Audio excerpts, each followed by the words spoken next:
La Quintini avec vous sur Radio Balafon.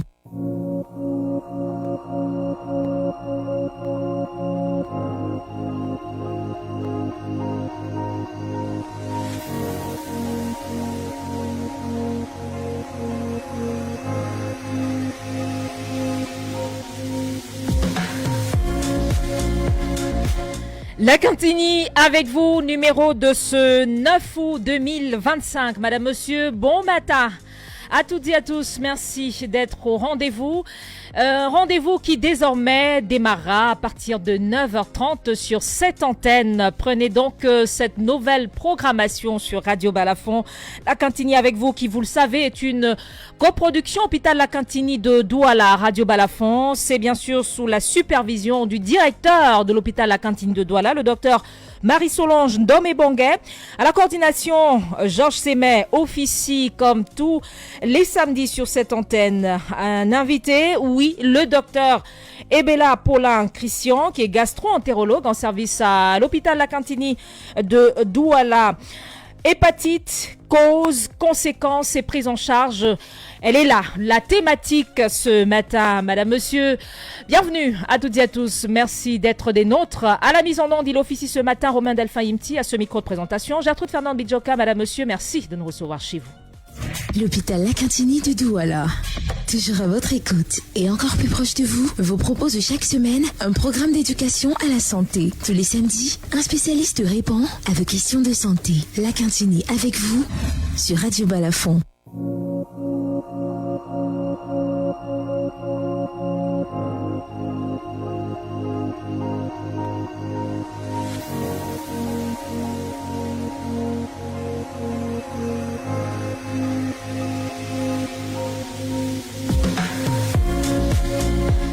Un spécialiste répond à toutes vos préoccupations, oui, et cela se passe au 650 25 25 50, car cette émission est la vôtre.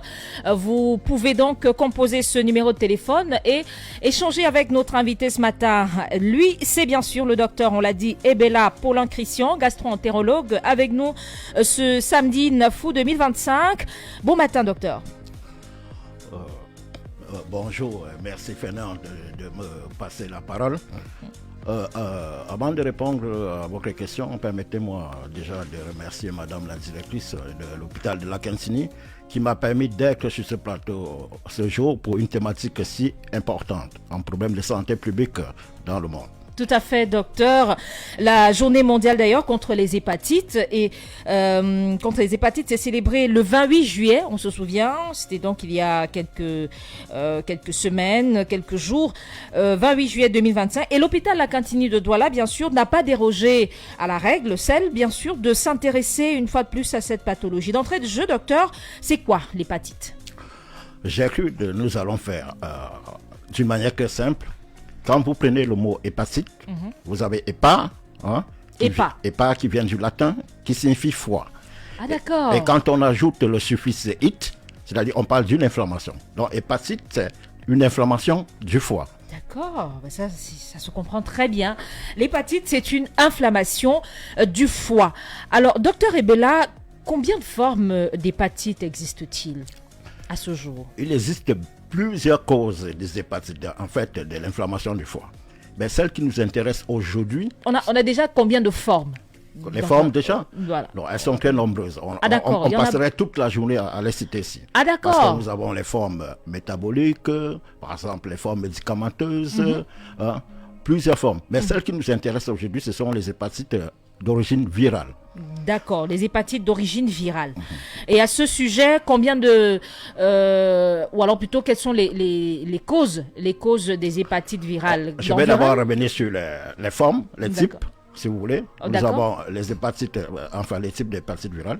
Nous avons les hépatites, par exemple, de type A. Nous avons l'hépatite de type B. D'accord. Nous avons l'hépatite de type C. Nous avons l'hépatite de type D. Mais il faudrait que nos auditeurs sachent que pour avoir l'hépatite D, il faudrait déjà que nous ayons l'hépatite B. Et enfin, nous avons l'hépatite E. On a l'hépatite A, B, C, D, E. Alors, pourquoi l'alphabet? Elle correspond à quoi ces lettres? A, B, C, D, E. C'est une nomenclature qui est évolue par les sociétés savantes qui s'occupent des hépatites. Ah, d'accord. Ok. Ça, on a compris. Quels sont déjà ensuite les symptômes qui peuvent renseigner sur un cas d'hépatite? Si je présente quoi comme signe, je saurais que je souffre par exemple d'hépatite C et non pas d'hépatite A. Non, on va dire ceci. Un patient qui vient à l'hôpital pour une hépatite, l'hépatite peut évoluer de manière aiguë. De manière aiguë, c'est-à-dire quoi? Vous avez un patient qui a par exemple les symptômes qui ressemblent à ceux d'un paludisme, c'est-à-dire vous avez des céphalées, c'est-à-dire que les maux de tête, vous pouvez avoir de la fièvre, vous pouvez avoir des douleurs articulaires, des douleurs généralisées, vous pouvez avoir des vomissements et même de la diarrhée. Mais il y a un symptôme qui est souvent précis, c'est que vous pouvez avoir la coloration des téguments et des muqueuses jaunes, c'est-à-dire vous voyez un patient avec les yeux jaunes. Quand on va faire un bilan biologique, vous avez les enzymes hépatiques qui sont très élevées. L'hépatite peut également évoluer de manière chronique. Et dans ce cas, le seul symptôme qui apparaît souvent, c'est souvent une fatigue. Mais généralement, les hépatites sont asymptomatiques, c'est-à-dire qu'elles évoluent souvent sans symptômes. Et généralement, les diagnostics sont faits de manière fortuite. C'est pour ça que vous verrez, on appelle l'hépatite B le tueur silencieux. On a dit hépatite A, hépatite B, hépatite C, hépatite D, hépatite E. Est-ce qu'il y a une partie de notre organisme ou du corps humain qui souffre beaucoup plus qu'il s'agisse d'une hépatite ou d'une autre? Est-ce que c'est différent? Il y aura une partie de notre organisme qui souffrira plus. La partie de notre organisme qui est touchée, c'est le foie. Oui, ça on a compris. On a compris, c'est le foie. Oui. Voilà. C'est le foie qui est le plus souvent. Mais le problème avec les hépatites, c'est qu'elles peuvent évoluer, par exemple, vers des complications telles que la cirrhose ou bien encore le cancer du foie. Comprenez un peu. Mais dit qu'il y a une partie particulière. Par exemple, quand vous faites la cirrhose, vous pouvez avoir d'autres symptômes qui peuvent être, par exemple, neurologiques. Un patient qui arrive au service et qui vous fait une encéphalopathie hépatique, qui peuvent être digestifs, par exemple, et qui peut vomir du sang. On appelle ça généralement une hématémèse.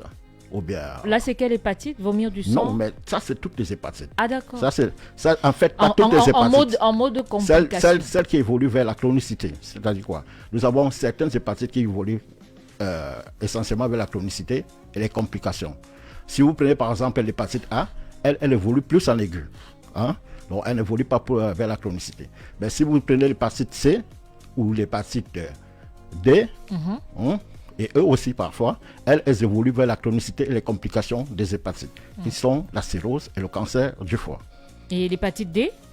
L'hépatite D également, puisqu'elle existe déjà. Si seulement on a l'hépatite B, donc ça veut dire qu'elle aussi peut évoluer vers la chronicité, c'est-à-dire vers la cirrhose et le cancer du foie. En quoi elle devient hépatite D?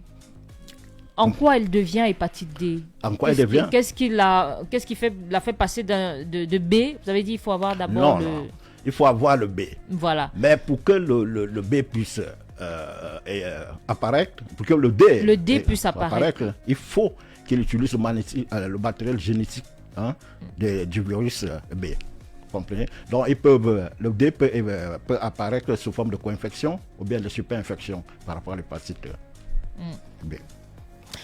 650 25 25 50, le numéro de téléphone pour échanger avec notre invité ce matin, le docteur Ebela, qui est gastro-entérologue en service à l'hôpital La Cantine de Douala et qui se fera le devoir de répondre à toutes vos préoccupations, quelles qu'elles soient. 650 25 25 50 pour échanger donc avec notre invité ce matin. Docteur Ebela, quelle est la forme d'hépatite la plus dangereuse? Quand on parle de dangerosité d'une hépatite, ici on voit à la longue les complications.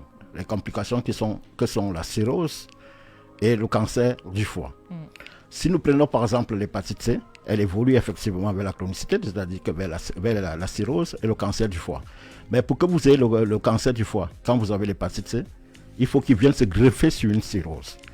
Si nous prenons par exemple l'hépatite B, elle évolue également vers la cirrhose et le cancer du foie. Mais celle-ci a une autre particularité, c'est que le virus en lui-même, il est oncogène. C'est-à-dire que même sans cirrhose, qui est la lésion précancéreuse, vous pouvez faire un cancer du foie ayant le virus d'hépatite B. Et en plus, le virus d'hépatite B sert à faire développer l'hépatite D. Donc vous comprenez que en réalité, c'est le virus d'hépatite B qui est le plus dangereux. Vous êtes gastro-entérologue, docteur Ebela, en service à l'hôpital La Cantine de Douala, on l'a dit. Alors, comment se déroule la prise en charge de l'hépatite dans cette formation sanitaire? Pardon. La prise en charge est très bien structurée quand vous arrivez à l'hôpital de La Cantine. C'est-à-dire, quand vous arrivez à l'hôpital de La Cantine, la première des choses, c'est qu'on va vous orienter vers un gastro-entérologue qui va vous accueillir, parce que nous recevons parfois les malades qui viennent de l'extérieur, de la consultation externe, et parfois d'autres services. Donc quand le malade arrive auprès du gastro-entérologue, celui-ci va le recevoir et il va essayer de faire tout un bilan biologique, qui va mettre en évidence les stigmates d'inflammation, les stigmates de fibrose. C'est à la fin de tous ces bilans biologiques qu'il va vous dire si vous êtes éligible au traitement. Parce qu'il faut savoir que ce n'est pas tout le monde qu'on met sur traitement. Quand on par exemple, si on a une hépatite B et que vous n'entrez pas dans les critères d'éligibilité, on ne vous met pas sur traitement. Et vous faites comment? Vous vivez avec la maladie? Là, les sociétés savantes, là je parle de l'hépatite B. Oui. Par exemple, pour l'hépatite C, il y a un traitement. Il y a un traitement déjà. Un traitement qui est d'ailleurs curatif. Mais pour l'hépatite B, il faudrait que vous entrez dans les critères d'éligibilité pour être mis sur traitement. Quand vous êtes mis sur traitement, quand vous n'êtes pas mis sur traitement, on fait la surveillance, c'est-à-dire la surveillance qui peut être rapprochée ou bien allongée, c'est-à-dire tous les 3 mois, tous les 6 mois. C'est un problème qui se pose aujourd'hui déjà, parce qu'on a remarqué que les critères d'éligibilité se réfèrent surtout à l'inflammation et à la fibrose. Il faudrait qu'ils prennent en compte aujourd'hui la volonté du patient. Parce que vous pouvez avoir un patient, par exemple, jeune, moins de 30 ans, qui arrive à l'hôpital. Il est diagnostiqué positif. Donc, il est porteur, par exemple, d'une hépatite B. Vous faites les marqueurs d'inflammation qui sont normaux. Vous faites une charge virale qui est élevée. Ce patient, par exemple, n'a pas une histoire familiale de cirrhose ou bien de cancer du foie, il n'a pas de signes extra-digestifs, il n'a pas, par exemple, d'autres pathologies chroniques. Et vous nous dites, par exemple, vous voyez, nous allons faire de la surveillance. Mais le patient lui-même, il voudrait se mettre sous traitement. Mais généralement, actuellement, les critères d'éligibilité au traitement ne prennent pas la volonté du patient en compte. Et c'est ce qui pose un problème. Et je pense que les sociétés savantes, que ce soit de l'Ouest, en Asie et puis en Afrique, vont prendre en considération ce facteur-là. Alors, il y a cette interrogation d'un internaute qui dit avoir été victime d'hépatite, en tout cas avoir été diagnostiqué laquelle hépatite hépatite B, et dit n'avoir pas très bien compris les explications du médecin qui dit qu'il porte un virus qui ne peut pas contaminer. Il faudrait comprendre. Le problème... Et du coup, il ne suit pas de traitement. Le message est arrivé lorsque vous évoquez cette éligibilité au traitement. Voilà. Le problème, c'est qu'il y a 4 phases d'évolution, pour faire les choses très simplement. Il y a 4 phases d'évolution de l'hépatite B. Nous avons la première phase. Enfin, à l'époque, on l'appelle encore la phase d'immunotolérance. Ce sont des phases pendant lesquelles on ne met pas généralement le patient sur traitement. Il y a également une autre phase qu'on appelle la phase de porteur inactif, c'est-à-dire que vous avez le virus, vous n'avez pas les stigmates d'inflammation qui sont par exemple élevés, la charge virale n'est pas grande, vous comprenez? Donc on ne peut pas vous mettre sur traitement en ce moment-là. Qu'est-ce que le médecin fait? Il vous explique que vous êtes porteur, mais qu'on va faire une surveillance. La surveillance, comme je l'ai dit, elle peut être rapprochée ou bien un peu allongée tous les 6 mois. C'est ce qui justifie qu'il ne peut pas contaminer, encore moins être contaminé, c'est cela? Justement, par exemple, si nous prenons par exemple les patients jeunes dans la première phase avec une charge virale très élevée, ils sont plutôt très contagieux. Vous comprenez? Ils sont très contagieux. Mais les porteurs inactifs sont moins contagieux. D'accord. 650 25 25 50 ou même via la page Facebook de Radio Balafon. Nous sommes en direct. Vous pouvez échanger avec le docteur Ebela, notre invité ce matin. Une préoccupation en lien, bien sûr, avec la thématique ce matin. On s'intéresse aux hépatites, à leurs causes, à leurs symptômes, à leurs conséquences, mais aussi à leur prise en charge, notamment au niveau de l'hôpital La Cantini de Douala. Alors, on a évoqué tout à l'heure la plus dangereuse dangereuse des formes d'hépatite. Docteur, est-ce que les hépatites sont mortelles? Les chiffres du bloc mondial pour la lutte contre les hépatites l'attestent à suffisance. Est-ce que vous savez qu'actuellement, nous avons 2 millions de nouvelles infections chaque année? 2 millions de nouvelles infections, dans le monde chaque année. Chaque année. Et parmi, il y a 1,3 million de personnes qui meurent chaque année des conséquences des virus, des hépatites. Ça veut dire que ce n'est pas que mortel, c'est très mortel. Très mortel. Et parmi les décès, nous avons 350 000 cas de cancer de foie. Ça fait beaucoup en termes de chiffres. Et du coup, on a envie de se demander pourquoi les chiffres sont aussi élevés. Est-ce que c'est parce qu'on ne sait pas comment se protéger? Comment on se protège déjà? Votre question va vers le sens du thème cette année, de la lutte contre les hépatites. Le thème qui était quoi en anglais, c'était Let's Break It Down. Faisons tomber les barrières. Voilà. Donc, ça veut dire qu'il existe de nombreuses barrières qui sont érigées devant nous, qui nous empêchent d'atteindre les objectifs qui sont fixés tant sur le plan mondial, c'est-à-dire que l'éradication des hépatites d'ici 2030, tant sur le plan national. Sur le plan national, ça veut dire quoi? Dépister déjà au moins 90% des personnes vivant avec les hépatites, mettre sous traitement au moins 90% des personnes dépistées, et réduire la mortalité de 65%. Il y a également un objectif qui est vraiment important, c'est quoi? D'avoir zéro infection, par exemple, à la naissance pour les enfants. Lorsqu'on parle d'hépatite, là je reviens sur le thème de la journée mondiale contre les hépatites, qui était hépatite, faisons tomber les barrières. C'est-à-dire qu'on parle de quoi? Qu'est-ce qu'on entend par barrière? Ces barrières, elles sont diverses. On peut avoir les barrières financières, les barrières sociales et bien les barrières systémiques. Financières, c'est-à-dire? Financières quoi? Actualité oblige. Vous savez que le principal donateur dans les hépatites aujourd'hui s'est retiré de l'Organisation mondiale de la santé. C'est les États-Unis. Vous comprenez? Il y a d'autres pays qui veulent aussi prendre la même voie. Il y a des bruits de couloir. Il y a certains qui ne respectent même pas leurs engagements en termes de financement. Donc, il faudrait pour cela que nos pays... Bon, il y a aussi un autre facteur, il y a la crise mondiale. La crise mondiale, la guerre en Ukraine qui fait en sorte qu'on n'ait pas assez de moyens financiers. Donc, il faudrait que nos pays cherchent de nouveaux donneurs.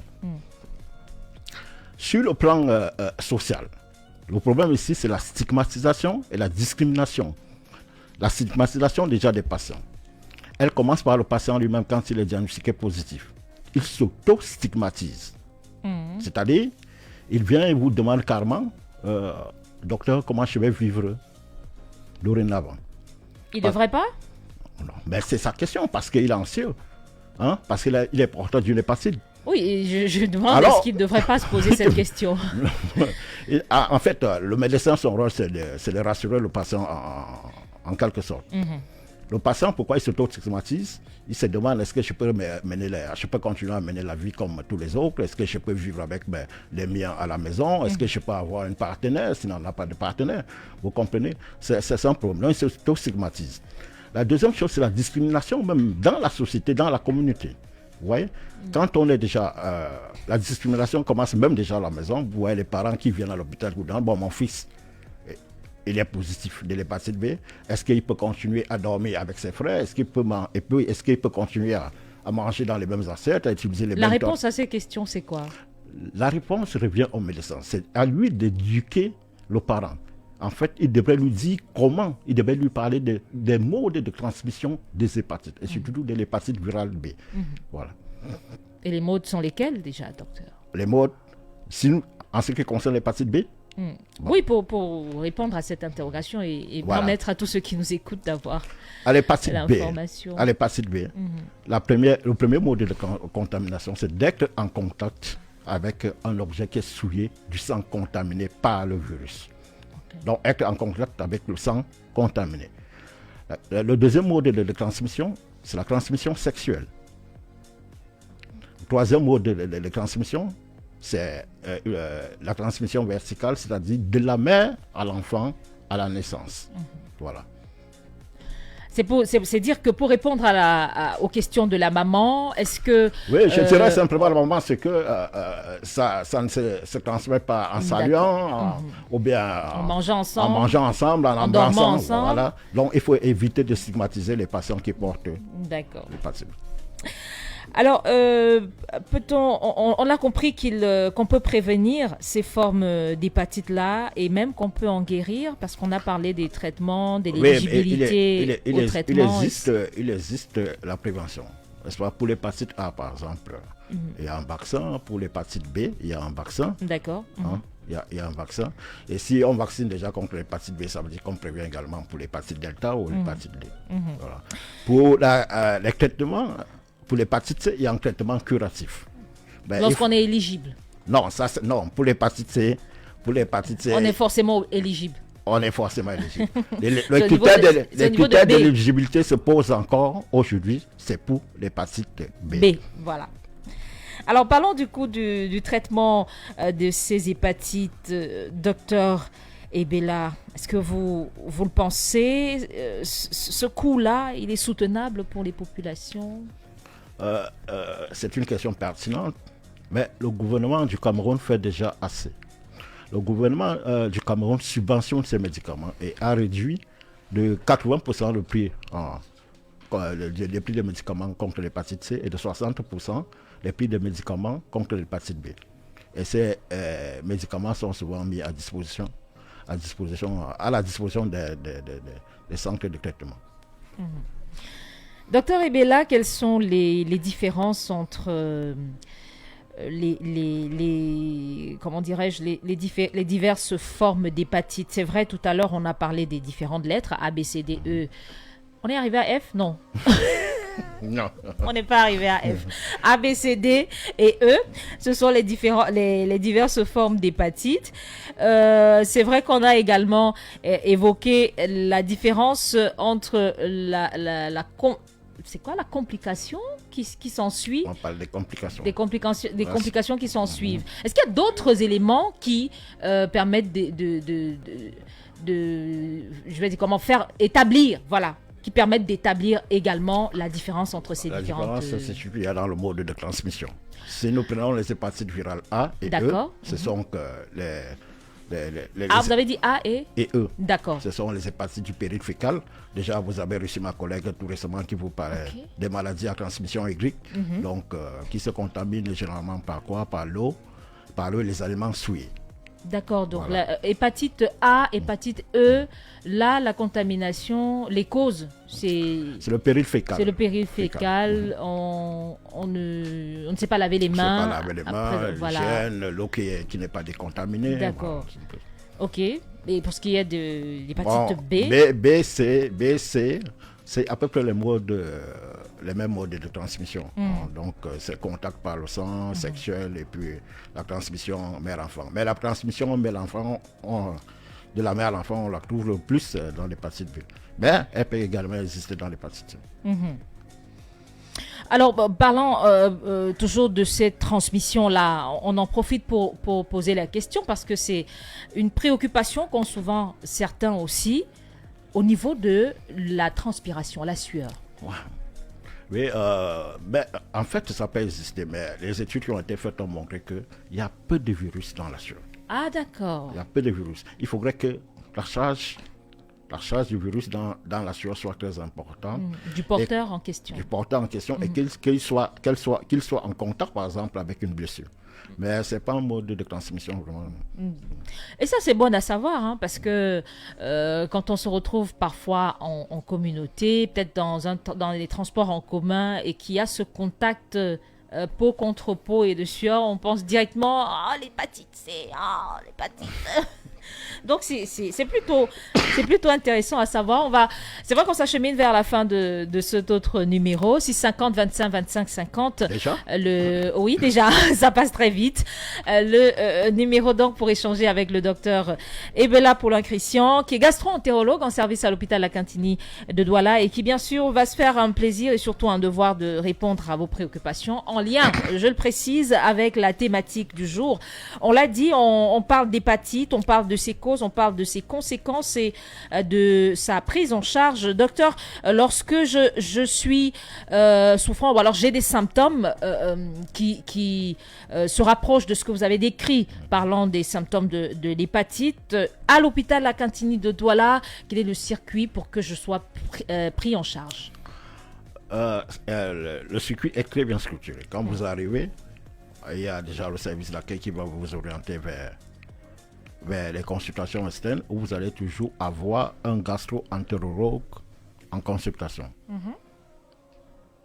Donc vous venez, vous prenez votre ticket, on vous oriente vers le gastro-entérologue. Ils sont présents en consultation externe 5 jours sur 7. Ah d'accord. Alors, on va revenir un petit peu sur le coût du traitement pour édifier les uns et les autres. Ça coûte combien de soigner ou alors de suivre un traitement? Non, c'est que les prix sont subventionnés. Les prix sont subventionnés par l'État. Les médicaments sont subventionnés par l'État. Et l'État, comme je vous ai dit, a réduit les prix, par exemple, des médicaments contre le virus de l'hépatite B de 60% et ceux contre l'hépatite D de 80%. Ouais. Et ce sont les prix qui sont par rapport aux firmes pharmaceutiques, vous comprenez? Donc je ne peux pas vous dire là que ça coûte comme ça, ça coûte comme ça. Tout ce que je peux vous dire, effectivement, c'est que l'État fait beaucoup pour subventionner ce traitement. D'accord. Avec Romain Delphin-Imti, eh bien, on va honorer aux engagements publicitaires avant de nous dire au revoir. Il est 10h. Les vacances annoncent la rentrée et il y a 1000 bourses à partager. Tape dièse 111 dièse. Orange est là. 50 ans d'émotion, 50 ans de triomphe, 50 ans de moments partagés. Top, à chaque moment de notre histoire.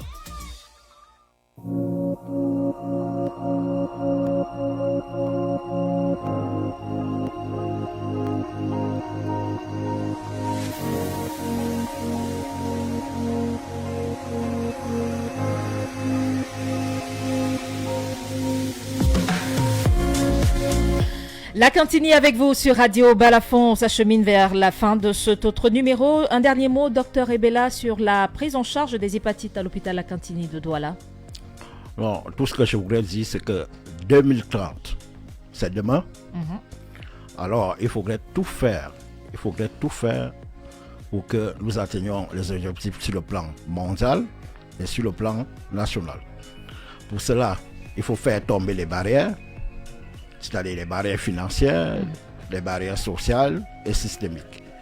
Parce que vous savez, actuellement dans le monde, nous avons 254 millions de personnes qui vivent avec le virus des hépatites.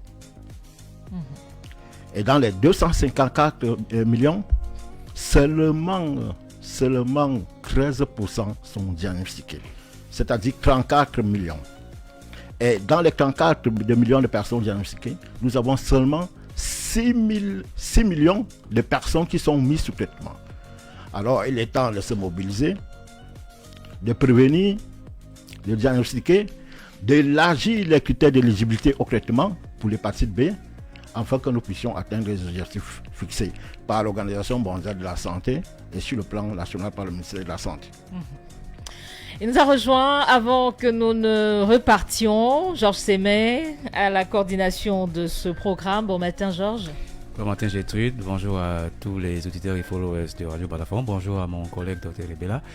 C'était juste pour rappeler que effectivement les consultations se déroulent à l'hôpital La Cantini en ce qui concerne la prise en charge des hépatites. Nous avons des gastro-entérologues, mais également des hépato-gastro-entérologues. C'est bien ça, docteur Ebela? Voilà, vous en êtes un et vous pouvez prendre rendez-vous désormais à partir de nos 2 numéros de téléphone qui sont ouverts 7 jours sur 7. Il s'agit du 6 21 60 72 41, 6 21 60 72 41. Du 6 59 28 52 53. 6 59 28 52 53. C'est le numéro WhatsApp. Vous pouvez envoyer un message à notre hôtesse qui va vous répondre tout de suite. Et pour le premier numéro, vous appelez et on vous dira tout de suite comment faire pour être consulté par un gastro-entérologue. Merci infiniment, Georges Sémé, pour toutes ces informations, ces éléments d'information. Docteur, Pour Christian Ebela, gastro-entérologue en service à l'hôpital Akantini de Douala, Radio Balafon vous remercie. Je vous remercie. Merci également à vous, chers auditeurs, d'avoir été des nôtres. Merci de rester connectés. Les programmes sur Radio Balafon se poursuivent. Agréable écoute à toutes et à tous.